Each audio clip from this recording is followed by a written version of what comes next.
Bismillahirrahmanirrahim. Assalamualaikum warahmatullahi wabarakatuh.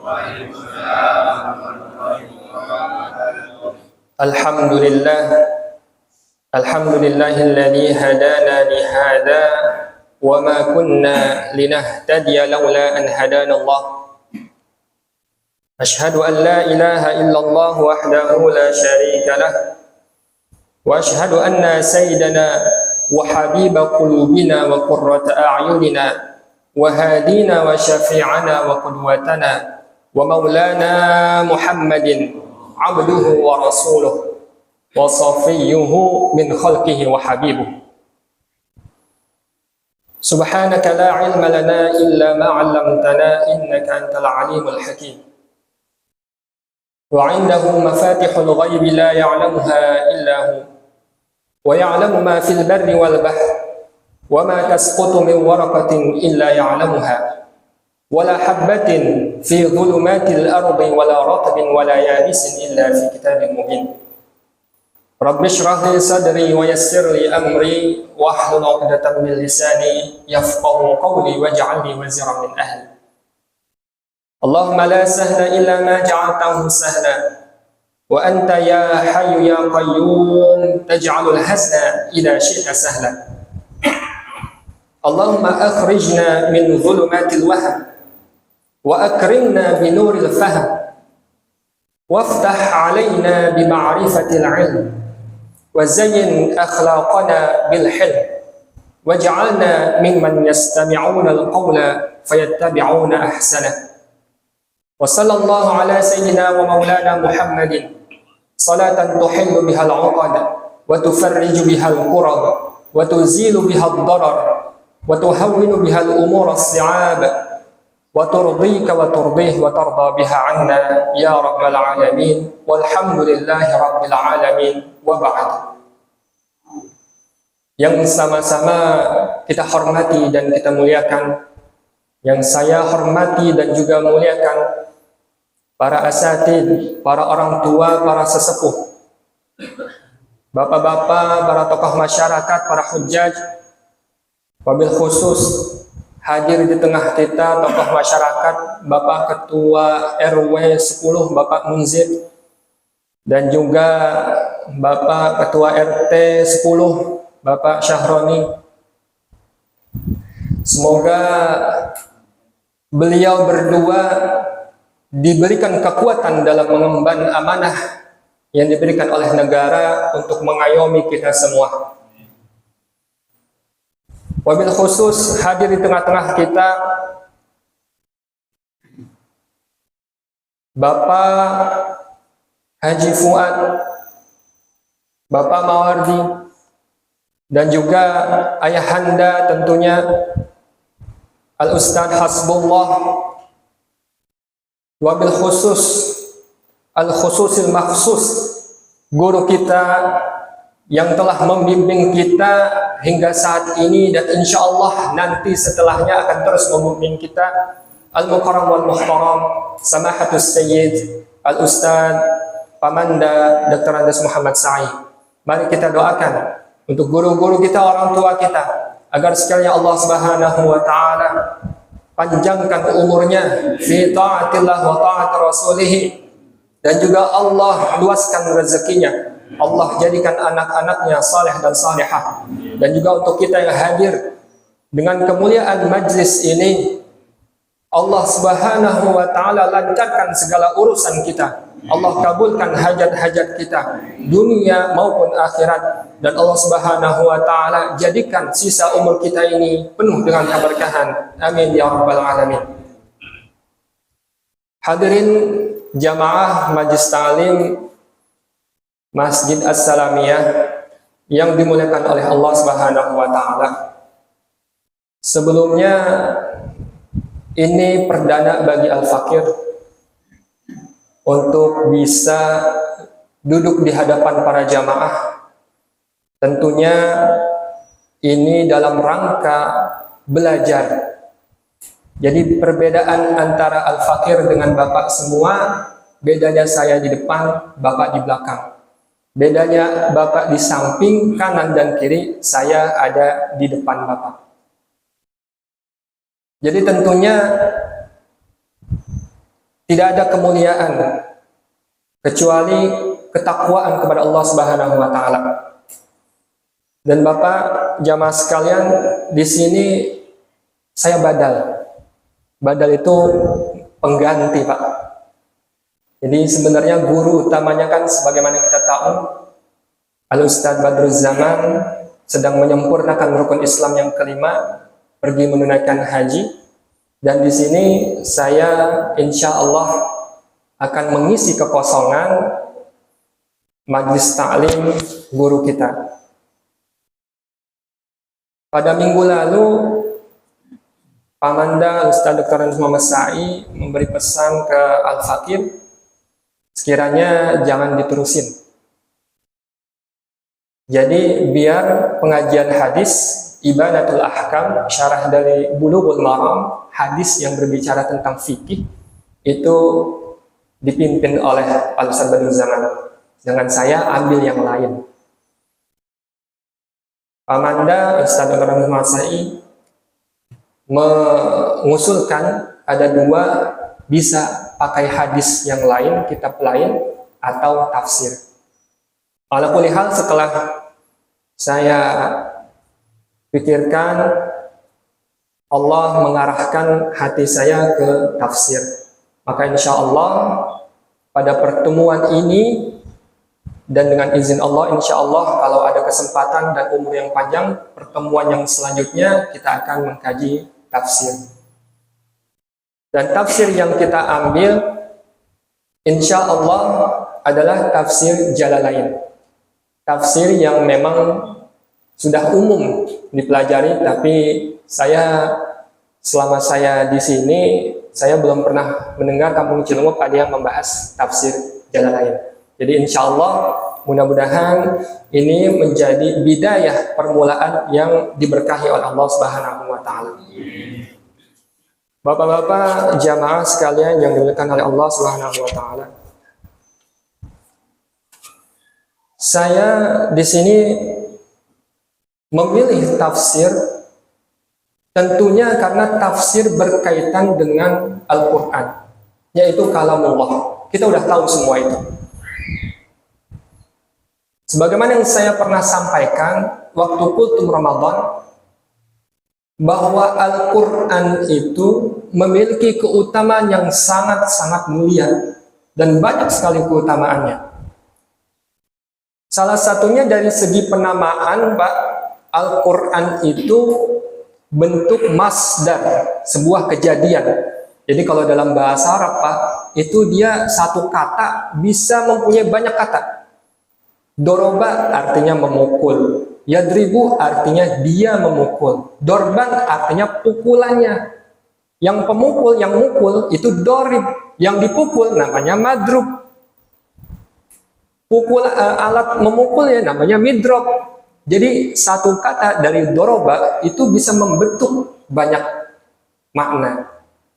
Maka salah satunya di sini Al-Quran itu berasal dari kata qoro'a, Pak. Qoro'a itu artinya membaca.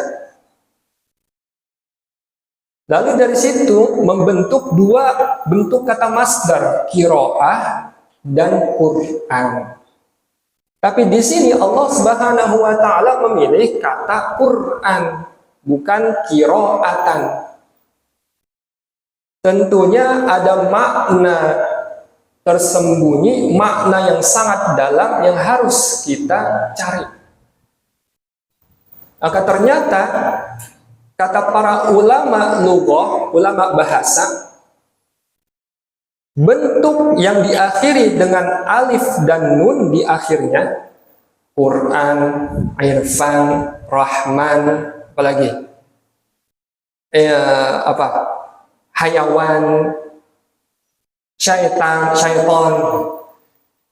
semua yang diakhiri dengan alif dan nun itu mempunyai makna sempurna.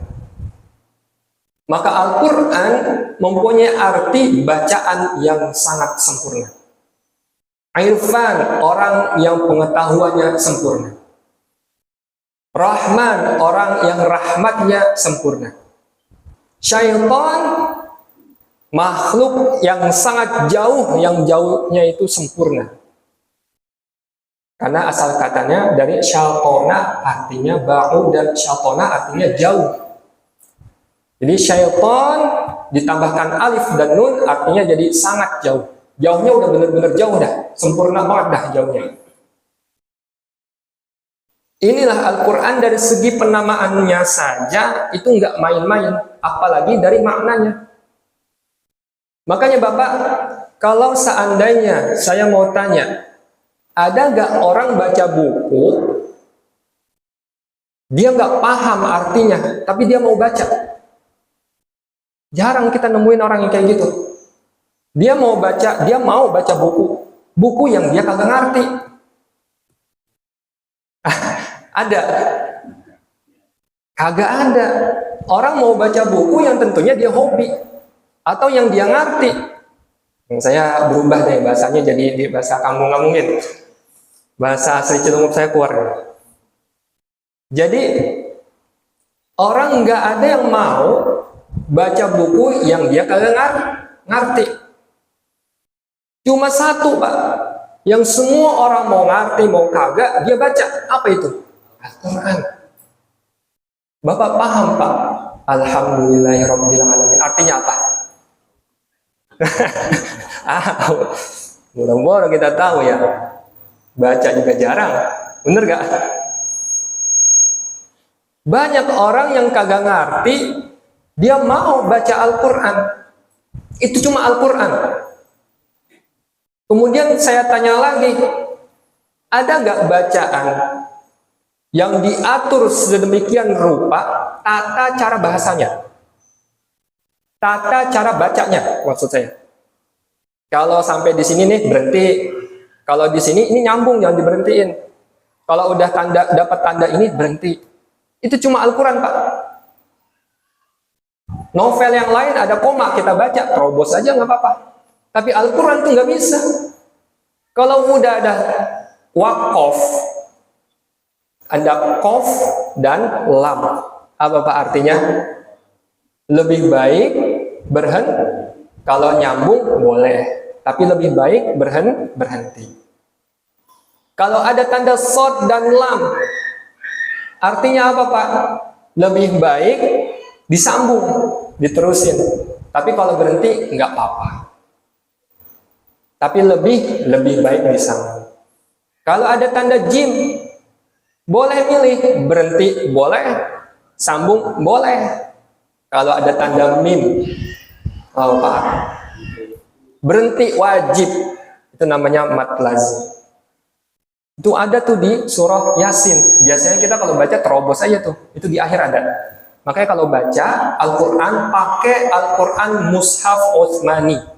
Itu yang biasanya kertasnya kuning. Yang kertasnya kuning, yang cetakannya cetakan dari Arab Saudi atau Al-Azhar, sana Mesir. Dia semua ada tanda-tandanya. Kalau misalnya tanda izhar, biasanya tuh tanda fathatainnya dia rata gitu Pak. Rata begini. Tapi kalau dia ikhfa atau idgham yang harus disamarkan, dia tuh tanda fathatainnya bergeser dikit tuh. Begini, geser dikit. Tapi kalau izhar dia rata. Kalau dommatain, kalau izhar dia dommah kemudian garis. Tapi kalau izhar sama ikhfa, dia domahnya ada dua, domah. Jadi ngebantu kita biar bacanya bener. Oh ternyata kalau domah, ya udah di antara idgham atau antara iqlab atau idgham atau ikhfa. Jadi gitu. Hanya Al-Quran yang ditentukan cara bacanya. Dan hanya Al-Quran, Bapak, jamaah sekalian, hanya Al-Quran yang dimana bacaan itu ditafsirkan oleh para ulama sampai berjilid-jilid kitabnya. Bahkan kalau bisa dihitung ada ribuan jilid. Saya Bapak di Al-Azhar sana, kebetulan alhamdulillah masuk jurusan tafsir. Di sana ketika S2, tentunya saya mau mencari judul tafsir yang belum pernah dicetak sama sekali. Jadi masih dalam bentuk tulisan tangan. Udah gundul, kagak keriting, udah gundul, kagak gondrong maksudnya. Kagak ada barisnya. Udah gitu keriting. Tulisannya nggak jelas. Melencong sono, melencong sini. Itu saya bacanya benar-benar butuh perjuangan. Itu ketika saya cari, itu sulit sekali untuk cari tafsir yang lengkap dari Al-Fatihah sampai An-Nas yang belum sama sekali dicetak. Dan alhamdulillah akhirnya ketemu. Ada 2040 lembar, satu lembar 2 halaman, berarti 4080 halaman. Itu yang harus kita kerjakan bareng-bareng Pak. Kalau sendiri nggak kuat saya. Itu dari sekian banyak tafsir, itu adalah tafsir yang kontemporer, tafsir yang kekinian. Dan memang agak sulit karena sudah banyak tafsir yang dicetak. Itu berjilid-jilid. Sampai tafsir Jalalain, itu dia syarahnya itu banyak sekali berjilid-jilid. Yang ada, yang saya pegang ini ada 5 jilid. Hasyiah As-Salmi. Jadi sekali lagi, hanya Al-Quran, kitab atau buku, bisa kita katakan buku suci, kitab suci, karena kitab artinya buku. Hanya Al-Quran, sebuah buku atau kitab suci yang ditafsirkan sampai berjilid-jilid. Novel nggak ada tuh, paling banyak mungkin 3 trilogi atau 4. Komik palingannya banyak, tapi itu tipis, dan itu bukan penafsiran. Lalu keutamaan Al-Quran itu adalah Al-Quran kalau kita telusuri maknanya, itu terdapat keseimbangan antara kata dengan kata, antara lawan kata. Maka kalau kita cari nih di Al-Quran kata al-maut, kematian, itu ada 145. Lawan kata dari al-maut, al-hayah, itu juga ada 145. Al-Quran juga seimbang Mbak, antara kata dengan makna, bukan hanya kata per kata, tapi kata dengan makna. Kata yaum di dalam Al-Quran itu terdapat 365 jumlah hari dalam setahun. Yaum, bentuk tunggal, hari. Lalu bentuk pluralnya, bentuk jamaknya, ayam, hari-hari, itu ada 30 di dalam Al-Quran. Lalu kata syahrun, itu ada 12 di dalam Al-Quran. Subhanallah. Jadi, yang perlu kita yakini dan kita percayai, bahwa Al-Quran itu pemilihan kata per kata, susunan, ini didahulukan, ini dibelakangkan, itu semua punya makna. Dan itu semua dibahas oleh para ulama. Setiap awal surah dengan akhir surahnya itu punya hubungan. Akhir surah Al-Fatihah dengan awal surah Al-Baqarah juga punya hubungan. Masih nyambung pembahasannya. Jadi inilah keutamaan Al-Quran yang insya Allah mudah-mudahan bisa kita kaji di pengajian kita kali ini dan insya Allah seterusnya. Amin. Jamaah sekalian, bapak-bapak hadirin yang dimuliakan oleh Allah Subhanahu wa Ta'ala.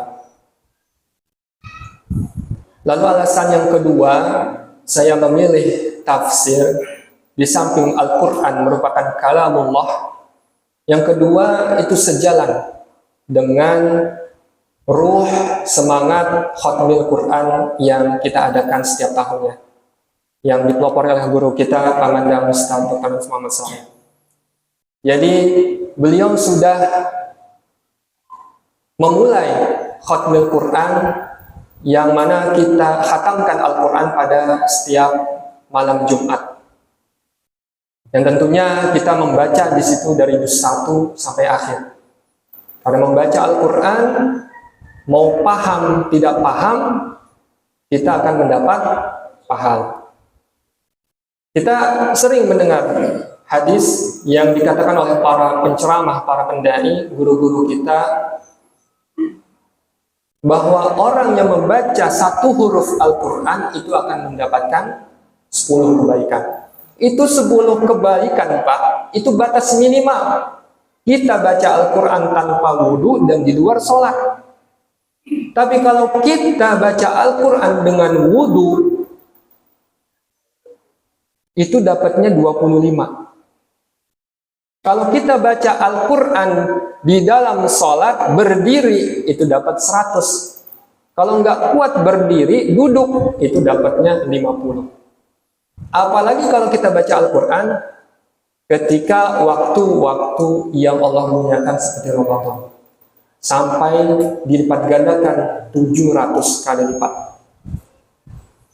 Jadi Al-Quran itu subhanallah, dia adalah kebenaran hakikat yang harus kita lazimkan. Maka kalau ada orang yang bertanya, jadi saya dapat cerita dari saya lupa namanya. Jadi suatu ketika ada seorang anak nanya ke bapaknya, "Pak, Bapak ngapa sih baca Al-Quran padahal Bapak juga agak paham? Qul huwallahu ahad aja Bapak agak paham apa artinya. Ngapain baca Al-Quran, Pak?" Bapaknya jawab, tapi jawabnya kagak jawab langsung. Dia panggil anaknya, "Tong, sini mari."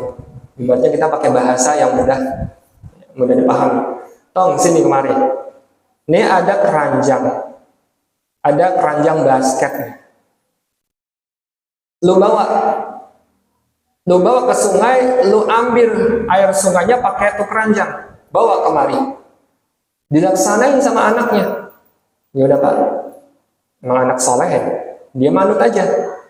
Dibawa tuh keranjang, disendok tuh air yang ada di sungai, dia bawa ke rumah. Dalam perjalanan yang namanya keranjang itu ada bolong-bolongnya. Airnya jatuh, kagak penuh-penuh, baru di tengah jalan udah habis. Dia balik lagi ke sungai. Di tengah jalan habis lagi airnya, dia balik lagi sampai berkali-kali, akhirnya dia nyerah. Dia bilang laporan ke bapaknya, "Pak, saya nyerah dah, nggak bisa saya ngisi air nih, bawa air ke Bapak. Keranjangnya bolong, Pak." Terus kata bapaknya apa? Begitu juga dengan baca Al-Quran. Oh enggak, kata bapaknya, "Coba lu lihat, Tom, tuh keranjang yang tadinya kotor sekarang jadi bersih kagak?" Bersih kan? Karena kena air terus waktu dia ngambil air. Kata bapaknya, gitu juga sama Al-Quran. Jadi ibaratnya air itu pemahaman. Kita kagak paham-paham, kagak bisa paham, airnya tumpah terus tuh. Kita ngaji udah berkali-kali, tahu-tahu keluar aja. Itu nggak apa-apa. Kenapa? Karena walaupun seperti itu, kita cuma baca atau kita belajar tapi nggak paham-paham, itu Al-Quran tetap dapat membersihkan hati kita. Itulah Al-Quran. Jadi mau zaman kita lagi banyak fitnah, lagi banyak musibah dan lain sebagainya, Al-Quran itu tetap sesuatu yang baik yang harus kita lazimi. Itulah Al-Quran. Jadi itu dua alasan utama saya kenapa kita membahas tafsir yang tentunya berkaitan dengan firman-firman Allah Subhanahu wa taala.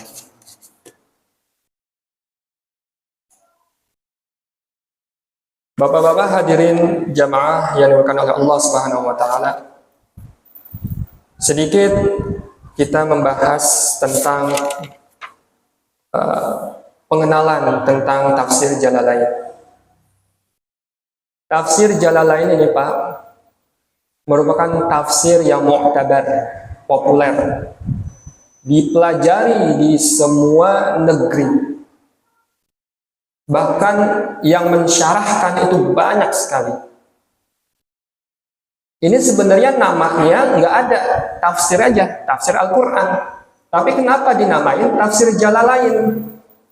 Jalan lain, bukan jalan lain.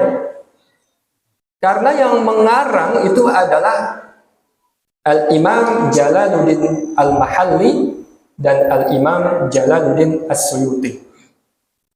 Jadi dua jalan, uyut-uyut kedua orang ini, orang keren ini, itu namanya Jalal. Nah, ada namanya Bapak Jalal di sini. Mudah-mudahan seperti beliau ini. Jalaluddin Al-Mahalli itu gurunya Jalaluddin As-Suyuti. Jadi kitab tafsir ini kolaborasi gabungan antara guru dan murid. Imam Jalaluddin Al-Mahalli yang memulai menulis tafsir ini, beliau mulainya nggak dari depan Pak, dari Al-Fatihah. Tapi beliau mulainya dari surah Al-Kahfi sampai An-Nas. Dari pertengahan. Udah selesai sampai An-Nas, baru beliau mulai dari depan. Al-Fatihah beliau bahas. Setelah selesai Al-Fatihah, Al-Baqarah sedikit beliau bahas, udah meninggal duluan. Ini beliau Jalaluddin Al-Mahalli, ini ulama yang keren. Beliau pakar tafsir, pakar fikih, usul fikih. Karyanya itu dipelajari di Al-Azhar. Salah satu karya usul fikih beliau adalah Syarhul Warqat. Kemudian diteruskan oleh Imam Jalaluddin As-Suyuti, muridnya mengikuti metode yang dipakai oleh gurunya Jalaluddin Al-Mahalli. Dimulai dari Al-Baqarah sampai akhir surah Al-Isra. Itu sedikit tentang tafsir Jalalain. Bismillahirrahmanirrahim, kita mulai. Tentunya kita baca suratul Fatihah yang kita tunjukkan kepada musannif Al-Imam Jalaluddin Al-Mahalli dan Al-Imam Jalaluddin As-Suyuti. Dan juga untuk guru-guru kita yang telah mendahului kita, para orang tua kita, agar sekiranya Allah ampuni segala dosa-dosa mereka, Allah tempatkan di tempat yang mulia. Ala hadhihi niyyah wa ala kulliyatin salihah wa ila hadratin Nabi Al-Fatihah. A'udzu billahi minasyaitonir rajim. Bismillahirrahmanirrahim. Alhamdulillahi rabbil alamin arrahmanir rahim. Iyyaka na'budu wa iyyaka nasta'in. Shiratal ladzina an'amta 'alaihim. Amin ya rabbal alamin. Bismillahirrahmanirrahim. Suratul Fatihah. Dengan menyebut nama Allah yang Maha Pengasih lagi Maha Penyayang, bermula ini adalah surah Al-Fatihah. Makiyatun sab'u ayatin bil basmalati in kanat minha. Surah Al-Fatihah ini adalah makiyah dan jumlah ayatnya ada 7 kalau basmalah masuk ke dalam surah Al-Fatihah. Wasabi'atu, dan yang ketujuh adalah siratal mustaqim, siratal ladzina an'amta 'alaihim ghairil maghdubi 'alaihim waladdallin, ila akhirih, sampai akhirnya. Wa illam takun minha, kalau basmalah bukan bagian dari Al-Fatihah, fasabi'atu, maka ayat yang ketujuh adalah ghairil maghdubi 'alaihim.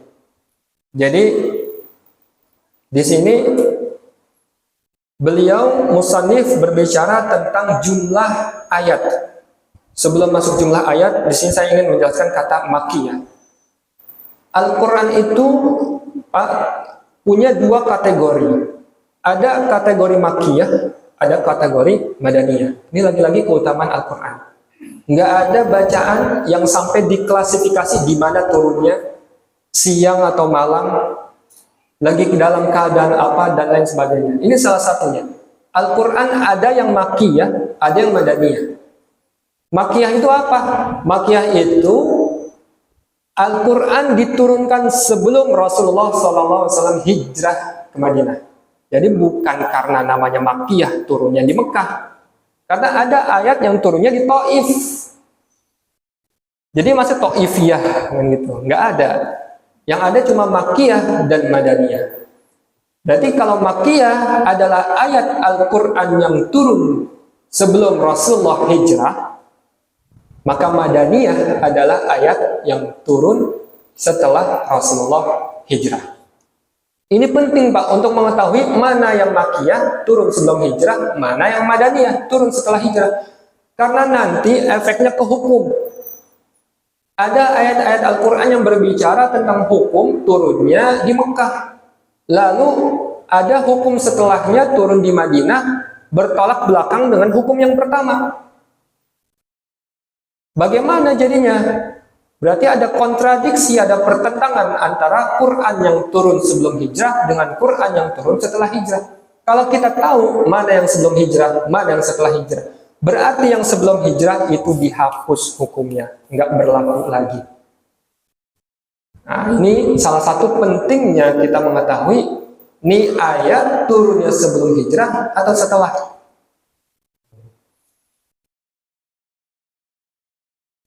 Nah, kemudian Al-Fatihah itu berjumlah 7 ayat. Ayat yang pertama Bismillahirrahmanirrahim, sebagaimana yang kita lihat di mushaf. Tapi ada pendapat kedua yang ngomong Bismillah itu bukan bagian dari surah Al-Fatihah. Jadi ayat pertamanya itu Alhamdulillahirabbil alamin. Lalu yang ketujuh di mana? Ayat terakhir dibagi 2. Siratal ladzina an'amta 'alaihim. Berhenti di situ 1 ayat. Ghairil maghdubi 'alaihim waladdallin, itu ayat ke-7. Nah, itu implikasinya kemana? Nanti implikasinya kebacaan kita ketika sholat. Karena yang namanya sholat, la sholata illa bi fatihatil kitab. Kita nggak bakal sah tuh sholat kalau nggak baca surah Al-Fatihah.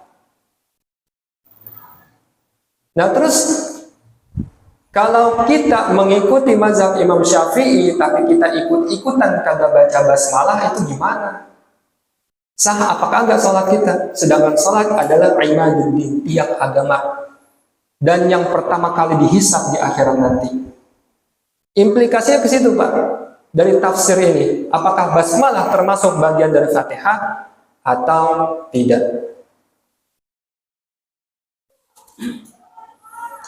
Itu terkait dengan basmalah. Kemudian Al-Fatihah ini Pak punya banyak banget nama. Namanya itu bukan cuma 1, tapi lebih dari 1. Bahkan di dalam kitab Ulumul Quran, Al-Imam As-Suyuti mengatakan ada 25 nama. Al-Fatihah, Ummul Kitab, Ummul Quran, Asy-Syafiyah, Al-Kafiyah, Ar-Ruqyah, Al-Kanz, Al-Hamdu, As-Shalah, dan lain sebagainya. Ini menunjukkan bahwa kathratul asma tadullu ala syarafil musamma. Banyaknya nama yang dimiliki oleh sesuatu menunjukkan kemuliaan dia. Emang kita kalau ada nemu orang kan kita juluki Al-Habib, Al-Mahbub, Al-Mukarram, Al-Muhtaram, dan lain sebagainya, itu menunjukkan kemuliaan dia. Ada orang gelarnya banyak banget kan, Fulan bin Fulan, LCMP, SPD, apalagi MA, MM, STM. Jadi banyaknya gelar menunjukkan bahwa dia memiliki kemuliaan tersendiri. Begitu juga dengan Al-Fatihah, banyak namanya. Al-Fatihah dinamakan Al-Fatihah artinya yang membuka atau pembuka. Karena kalau kita baca Al-Quran dibuka dengan surah Al-Fatihah. Kemudian Al-Fatihah dinamakan dengan Ar-Ruqyah. Di sini ada sebuah hadis yang diriwayatkan oleh Imam Bukhari dari Abu Sa'id Al-Khudri tentang penamaan Al-Fatihah dengan Ar-Ruqyah. Kunna fi masirin lana. Jadi ada beberapa sahabat yang sedang melakukan perjalanan. Memang biasanya orang-orang dulu, apalagi orang Arab, itu dulu menjalan-jalan. Makanya ada surah Al-Quraisy, li'ila fi Quraisyin ila fi rihlatasyita. Rihlah itu perjalanan. Rihlatasyita perjalanan musim dingin, was-saif perjalanan musim panas. Karena mereka memang orang Arab dulu kerjanya dagang.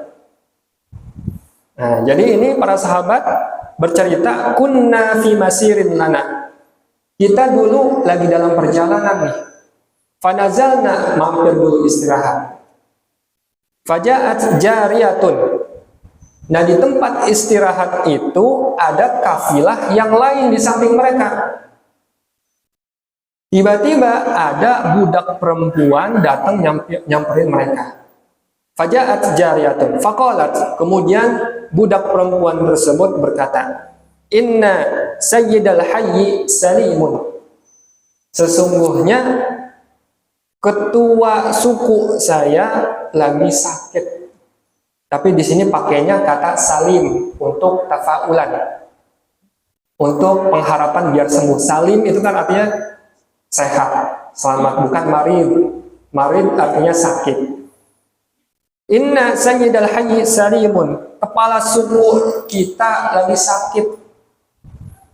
Wa inna nafarana ghaibun, dan nggak ada orang yang bisa nyembuhin. Jadi konon sakitnya itu karena dia disengat kalajengking. Dan orang-orang rombongan dia nggak ada yang bisa nyembuhin. Akhirnya minta pertolongan ke para sahabat yang lagi mampir. Fahal minkum raqin, ditanya sama jariyah itu, sama budak perempuan, ada gak di antara kalian yang bisa nyembuhin? Jadi raqin di sini ini maksudnya bukan ruqyah. Ruqyah yang ma'ruf kita ketahui apa? Ngangkat jin atau setan ya, atau makhluk halus dari tubuh seseorang. Tapi ruqyah di sini maksudnya, karena ruqyah itu artinya mengangkat. Jadi maksudnya mengangkat penyakit. Faqama ma'aha rajulun. Ada satu orang sahabat berdiri. Ma kunna na'binuhu biruqyatin, yang kita nggak tahu sebenarnya tuh orang yang berdiri dia bisa ngeruqyah atau enggak. Tahu-tahu dia berdiri aja. Ini saya bisa, ibaratnya gitu. Tahu-tahu dia berdiri, teman-temannya tahu, kenal dia dari mana, kerjanya apa. Dia nggak bisa ngeruqyah. Tahu-tahu dia berdiri, mau yaudah saya bisa ngeruqyah. Faraqahu fabara'a. Kemudian dia datang samperin ke kepala suku, diruqyah sama beliau, sembuh. Fa umira lana bi 30 syatan wa saqana labanan. Kepala suku karena habis diruqyah dia sembuh, seneng, akhirnya dihadiahin tuh 30 kambing dan disediain susu. 30 kambing, Pak. Kambing sekarang berapa juta? Goceng kali 30, berapa itu? 150 juta. Ada orang sakit bisa nyembuhin, kita kasih 150 juta. Aduh ya Allah, kita juga mau ya. Falamma raja'a, ketika sahabat itu kembali nenteng-nenteng kambing 30 biji ya, sama susu berapa gentong itu buat teman-temannya.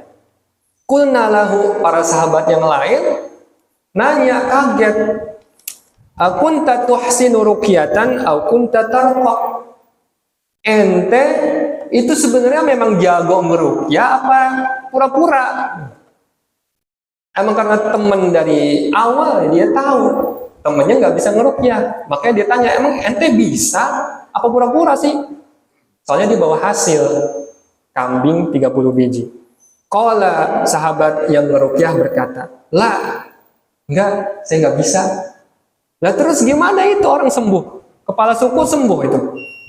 Ma raqaitu illa bi ummil kitab. Saya ngeruqyah itu pakainya baca ummul kitab Al-Fatihah. Kulna, kemudian sahabat yang lain berkata, la tuhaddithu syai'an hatta na'ti aw nas'alin nabi sallallahu alaihi wasallam. Udah cukup, nggak usah kita bahas lagi. Kita pulang aja ke Madinah, kita tanya Rasulullah SAW. Bener gak nih Al-Fatihah bisa nyembuhin orang? Falamma qadimnal Madinata, ketika mereka sampai ke Madinah, dzakarnahu, kita diceritain tuh sama mereka kisah yang tadi. Lin Nabi sallallahu alaihi wasallam, kepada Nabi alaihi salatu wasallam. Faqala, kemudian Nabi bersabda, wa ma kana nudrihi annaha ruqyah. Lah ente tahu dari mana kalau Al-Fatihah itu bisa ngeruqyah, bisa nyembuhin? Rasulullah kaget.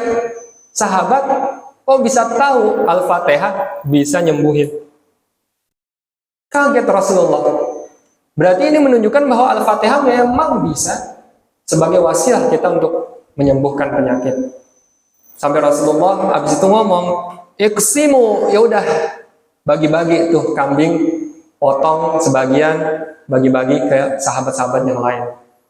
Bukan cuma itu, wadribu li bisahmin, saya minta. Rasulullah mau makan kambing juga dan susu. Karena beliau ingin mengambil keberkahan dari hasil yang tentunya sahabat sendiri cari tahu. Nggak dikasih tahu tuh sahabat Al-Fatihah bisa ngeruqyah, bisa nyembuhin, tapi mereka bisa nyari tahu sendiri. Jadi ini memang alhamdulillahnya ya, kita dilazimin baca Fatihah. Mau ngaji, baca Fatihah. Mau mulai acara, baca Fatihah. Lahiran, baca Fatihah. Akikahan, baca Fatihah. Sampai mati, Pak, baca Fatihah. Jadi memang Fatihah ini itu merupakan surah yang paling agung dan paling besar. Sudah, oke. Cukup. Udah Isya belum, Mas? Udah Isya. Udah, mungkin saya cukupkan. Insya Allah kalau ada umur panjang dan kesempatan, kita lanjutkan di keutamaan surah Al-Fatihah. Karena banyak keutamaan-keutamaan yang lain yang tentunya kita akan kaji dan pelajari. Dari Al-Fakir cukup sekian. Kalau ada salah, saya mohon maaf.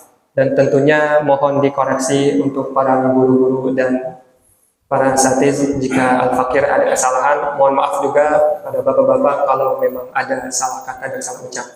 Hadanallahu wa iyyakum ajma'in. Wassalamualaikum warahmatullahi wabarakatuh.